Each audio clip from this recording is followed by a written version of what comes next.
government decided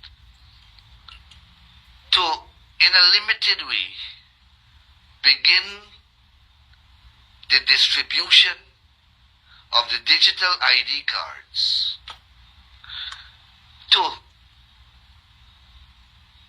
state employees and to input a certain quantity of data into these cards. I believe in the Cooperative Republic of Guyana, it's too easy for the government to implement laws and implement legislations and implement policies. I believe, Guyanese brothers and sisters, we are making it way too easy for the government, you know. These men continue to implement laws but exempt themselves from these laws. And these laws are going to affect us going forward. We need to be always listening and looking and learning and questioning everything the government says. Now this e-identification card, from the research that we are doing here at Eternity Enterprise, we have come to find that this e-identification is a gross invasion of privacy. Now from what we are seeing, the e-identification card gives the government access to your financial history and your banking history. Every time you use your bank card, the government is going to know. They're going to know how much money you're moving. It's going to give them access to your health history. Every kind of disease, any sickness that you got that is supposed to be confidential between you and your doctor, the government is going to now have access to it. Your travel history, every place that you go, whether you want for it to just be a secret or not, whatever it is you're doing, they're going to have access to that as well. And we are hearing that it's going to even have access to your browser history. Now just picture, if this e-identification card is going to have all of your bio information along with your entire health history, your travel history, your financial records, all the places you worked, your children, your families, this e-identification card is going to bring all this information together. Don't you believe this is going to make it easier for people to invade your privacy? By invading your Google account and invading your Facebook account and hacking all of these different accounts? Don't you guys believe so? Now this is what I'm saying. If we already have driver's license, birth certificate, passport, national identification card, NIS card, and for many of us, we have the card that identifies us for the company or the corporation where we work at. Why does the government feel so compelled to try to force in this e-identification card? And Guyanese brothers and sisters, why aren't you standing up against it? Don't you know that there are other countries, in little Barbados, they try to implement that e-identification card. The people push back. In Trinidad and Tobago, the people don't just roll over and let government come and say the government decided that we are going to... We don't want to hear that. We never signed on to that. There's been no consensus with us. There's been no public relation. There's been no public outcry. There's been no door-to-door, house-to-house asking people how they feel about this. We never said we acceded to no e-identification card. Guyanese brothers and sisters, let me tell you guys something. This is just for the government of Guyana and the big corporations in the world to be able to track the poor and control you guys. You could wake up one day and somebody use this information to destroy your life. Now, though President Mr. Anel Nandala, the Attorney General, is saying that the legislation is not yet in place, and when the legislation goes in place, then everybody will be subject to it. What kind of legislation this man speaking about?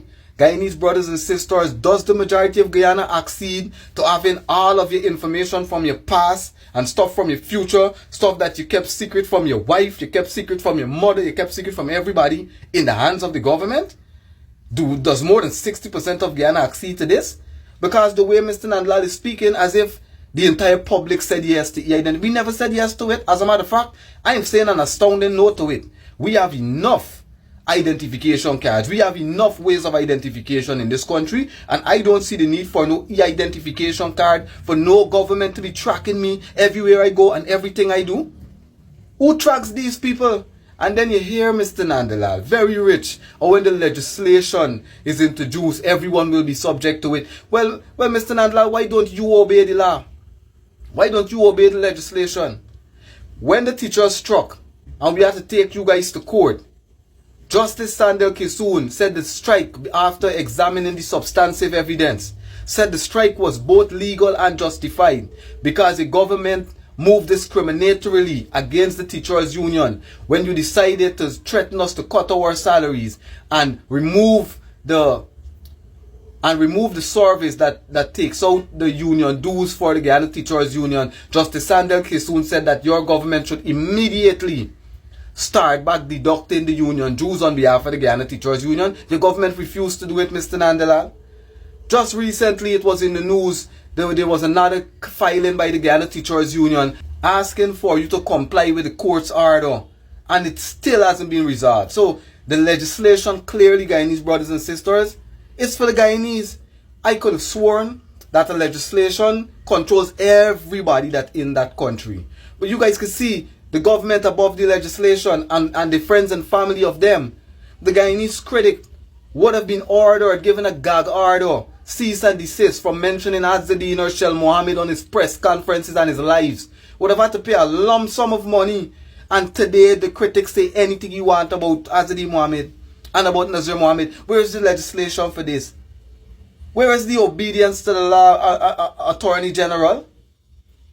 Now you guys are trying to implement a new policy, a tint policy. But on the tint policy that is supposed to govern every other Guyanese, you guys exempt yourself. Guyanese brothers and sisters, these people, these totalitarians that in the People's Progressive Party civic government, they are all about subjection. And they are slowly but surely making this country into an autocracy, a dictatorship, and a one-party state. They are trying. But you see, if each and every one of us can understand our power, understand the role we have to play, listen to the news, listen to these men, and then do what serves us best, these people will understand that we're not the Guyanese generation of old that they're accustomed to brainwashing. This is the information technology age, and we're not just going to let these people force on all of these different legislation on us that they exempt themselves from and give themselves waiver from. Guyanese brothers and sisters, just be advised. This e-identification card that the legislation has not been drafted yet, these guys are trying to implement this without the opposition. The opposition didn't accede to this as yet, you know. The opposition leader hasn't even been sworn in as yet, and they're moving ahead with legislation. Was this legislation already agreed to in Parliament when Mr. R.B. Norton was opposition for APNU AFC last term? Or is this a new legislation that the government is just trying to go ahead with without the opposition party present again? One party autocracy, dictatorship, brothers and sisters. We have to stand, or else our children are going to grow in a country where a lot of the freedoms are going to continually be trodden upon, and they're going to subject them. This is certainly not the Guyana I want for my child to grow up in, and it's not the Guyana you should want for your child to grow up in. They get so many poor people in this country. 45% living at and below the poverty line. Our country is the richest country per capita in South America and in the southern and in the Caribbean and in the southern hemisphere, the richest country per capita. And then before these men actually tried to deal with poverty and eradicating poverty and treating Guyanese as if we have some worth, these guys are just interested in forcing all kind of nonsense on you Guyanese brothers and sisters, and you guys just sit and you accede to it. Now I ask you guys, do you want the government to have access to all of your money, your entire banking history? Do you want the government to have your entire travel history, all the places you've traveled to? Do you want them to know all of your illnesses that you may have had? Do you want them to have access to all of your health history? Do you want them to have access to your children and know exactly who are all of your family members? Do you want that? Because when they know this, there's nothing you can hide from them. There's no lock that will be too difficult for them to unlock. And ask yourself if you want this invasion of privacy for yourself, and if you want this invasion of privacy for your children. This is just the beginning, Guyanese brothers and sisters. We have to course correct and set a new precedent. The government works for us. They do not subject us. This is an Eternity Enterprise presentation.